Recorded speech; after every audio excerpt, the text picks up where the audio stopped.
ہے کہ تمہارے پاس جو بھی نعمت ہے وہ اللہ کی دی ہوئی ہے. جہاں خدا کی ان گنت نعمتیں اس کائنات میں ہمارے لیے موجود ہیں، ان میں سے وطن کی نعمت بھی ایک خدائی نعمت ہے، الہی نعمت ہے. پاکستان ہمارے لیے عطیہ خداوندی اور نعمت خداوندی کی حیثیت رکھتا ہے. لہٰذا پاکستان کی تشکیل اور تاسیس میں جو جدوجہد کی گئی، جو جانیں دی گئیں، جو لوگ قربان ہوئے، زندانوں میں گئے، مارے گئے، بعض ایسے ہیں جن کے آج تک جنازوں کا نہیں پتہ، بالآخر ایک عظیم قربانیوں کے نتیجے میں اور ایک عظیم جدوجہد کے نتیجے میں بر صغیر کے مسلمانوں کو اللہ نے ایک وطن دیا جس کا نام پاکستان رکھا گیا. بہت خوبصورت نام ہے. آپ دنیا کے اسلامی ممالک کے اگر نام دیکھیں تو آپ کو سب سے زیادہ خوبصورت نام پاکستان ہے، اور جس کے اندر معنویت ہے، جس کے اندر نظریہ ہے، آئیڈیالوجی ہے، جس کے اندر ایک جامعیت ہے. بہت خوبصورت نام ہے پاکستان. لہٰذا اللہ نے ہمیں یہ ملک دیا، اور 14 اگست ہمارے لیے بہت اہمیت کا حامل ہے. ہمارے وطن کے وجود میں آنے کا، تشکیل پانے کا دن ہے. خدا کا شکر بجا لانے کا دن ہے کہ اس نے برصغیر کے مسلمانوں کو وطن کی نعمت سے نوازا. ایک شناخت ملی ہمیں، ایک آئیڈینٹی ملی ہمیں. ہم نے ایک اسلامی شناخت پائی، اور پھر مسلمانان برصغیر اس وطن کے اندر اس وطن کو آگے لے جانے کے لیے کوشش کرنے لگے. ہماری لیڈرشپ دنیا کی بہترین لیڈرشپ تھی، قائد اعظم محمد علی جناح، اور جس نے پاکستان کا خواب دیکھا تھا علامہ محمد اقبال قدس سرہ. لیکن افسوس کے ساتھ کہنا پڑتا ہے کہ پاکستان بننے کے بعد قائد اعظم محمد علی جناح رحمۃ اللہ علیہ کے اس دنیا سے چلے جانے کے بعد ہمارا ملک مختلف نشیب و فراز سے گزرتا رہا، کرائسس سے گزرتا ہوا آج یہاں تک آ پہنچا ہے. ایک طرف دیکھتے ہیں تو قائد اعظم محمد علی جناح جیسے رہبر ہمارے پاس ہیں، علامہ محمد اقبال، حکیم مشرق جیسے ہمارے پاس مفکر ہیں، اور دوسری طرف دیکھتے ہیں تو آہستہ آہستہ ایک زوال شروع ہو جاتا ہے ہمارے وطن کے اندر، اور ہمیں پاناما زدہ حکمران ملتے ہیں، ہمیں تاجر لیڈر مل جاتے ہیں. یہ مجموعی طور پر پاکستان کے اندر جو پاور کا کھیل کھیلا گیا اس کا نتیجہ ہے. جینون پاپولر لیڈرشپ کو نہیں پنپنے دیا گیا، جسے سر اٹھایا وہ کچل دیا گیا. پاکستان کی جو اسٹریٹجیز تھی اور پالیسیز تھیں، چاہے وہ انٹرنل چاہے وہ ایکسٹرنل، عالمی قوتوں کے نیشنل انٹرسٹ کے ساتھ ہم آہنگ ہو گئیں. یعنی عالمی قوتوں کے نیشنل انٹرسٹ کو ترجیح دی گئی، اور ہمارے اپنے جو قومی مفادات سے وہ کمپرومائز ہوئے، اور پاکستان دن بدن بحرانوں کا شکار ہوتا چلا گیا. حالانکہ بہت خوبصورت ملک ہے، دنیا کے عظیم ترین بلند چوٹیاں اور پہاڑ اس میں ہیں، خوبصورت دریا اس میں ہیں، بہترین زرخیز زمینیں اس میں ہیں، اللہ کی دی ہوئی عظیم نعمتیں معدنیات کی اور انرجی کے ذخائر کی صورت میں ہیں، سمندر کا ساحل ہمارے پاس ہے، دنیا کا بہترین نہری نظام ہمارے پاس ہے، قناعت کرنے والی قوم اور ملت ہمارے پاس تھی. جو کسی ملک کی ترقی اور پیش رفت کے لیے لوازمات چاہیے وہ سارے ہیں. 4 موسم ہیں اس ملک کے اندر. لیکن افسوس کے ساتھ کہنا پڑتا ہے کہ ناک کی حد تک دیکھنے والے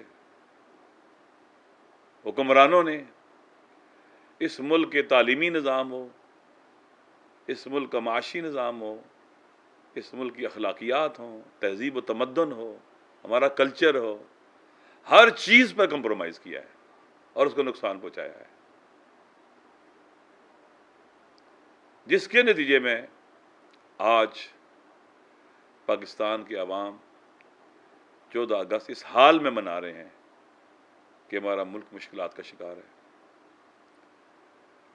پاکستان کے حکمران جن کو پاکستان نے بہت کچھ دیا اور جو نہیں دیا وہ لوٹا انہوں نے.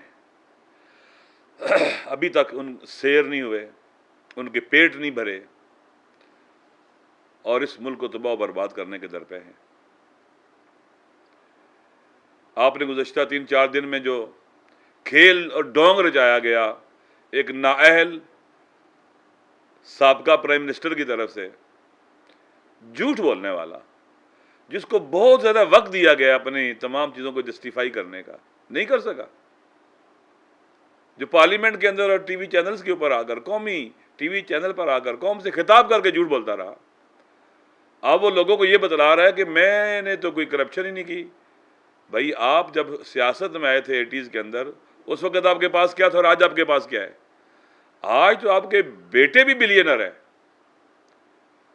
آپ نے اس ملک کے اندر آپ مورلی چونکہ اخلاقی گراوٹ کا شکار ہیں، آپ کے نزدیک ایتھکس اور مورل جو ہیں ان کی کوئی حیثیت نہیں ہے، لہذا آپ یہ سمجھتے ہیں کہ میں نے کچھ کیا ہی نہیں ہے۔ بہرحال ایک طرف یہ ہے، دوسری طرف زرداری جیسے کرپٹ لوگ ہم پر مسلط ہیں، وہ بھی اپنے آپ کو استحقاق رکھتا ہے اپنا کہ پاکستان پر حکومت کرنا، رول کرنا میرا حق ہے، میں اگر نہیں ہوں تو میری اولاد کا حق ہے۔ جیسے آل شریف کہتی ہے اگر میں نہیں ہوں میری اولاد ہے، میری بیوی ہے، میرے بچے ہیں، میری بیٹی ہے۔ تو ہمارے پاکستان کی قوم کو جوانوں کو اٹھنا پڑے گا، نوجوانوں کو اٹھنا پڑے گا، کرپشن کے خلاف، فساد کے خلاف، اس ملک کو آگے بڑھانے کے لیے، اس ملک کے نظام کو ٹھیک کرنے کے لیے، اس کے انسٹیٹیوشنز کو ٹھیک کرنے کے لیے، اس کے تعلیمی اداروں کو بہتر بنانے کے لیے ہماری قوم کو آگے بڑھنا ہوگا۔ افسوس کے ساتھ کہنا پڑتا ہے اب تو صورتحال یہ بن گئی ہے سیاسی طور کے اوپر کہ ایسا نہیں ہے کہ ہم 2 اچھوں میں سے زیادہ اچھے کا انتخاب کریں یا اچھے اور برے میں سے اچھے کا انتخاب کریں۔ اب نوبت وہاں آ پہنچی ہے کہ ہمیں 2 بروں میں سے کم برے کا انتخاب کرنا پڑ رہا ہے۔ اتنا گرایا انہوں نے سسٹم کو، سیاسی نظام، ہر قسم کا نظام برباد کر دیا ہے۔ لہذا ہمیں یہ عہد کرنا پڑے گا 14 اگست کے دن کہ ہم نے اپنی مادر وطن کے لیے، ہم نے اپنے مادر وطن کے جو مفادات ہیں اس پر کمپرومائز نہیں کرنا ہے، ہم نے آگے بڑھنا ہے، ہم نے وہ فیصلے کرنے اور وہ اسٹریٹجیز اپنانی ہیں جو ہمارے ملک کے نیشنل انٹرسٹ کے ساتھ میچ کرے، اور ہم نے ان لٹیرے، ان کودن قسم کے نالائق اور نااہل حکومتوں اور حکمرانوں سے جان چھڑانی ہے اپنے وطن کی۔ یہ مادر وطن کا ہم پر حق ہے تاکہ ہم بھی باوقار قوموں میں شامل ہوں، ہم بھی ترقی یافتہ ممالک میں شامل ہوں جہاں انسانوں کی جان کی قدر ہو۔ آپ دیکھیں یہ لے کے چلتے ہیں قافلہ، ایک 12 سال کا بچہ مر جاتا ہے، اس کی ماں پیٹتی ہے، یہ کہتے ہیں شہید جمہوریت ہے۔ کون سی جمہوریت بھائی؟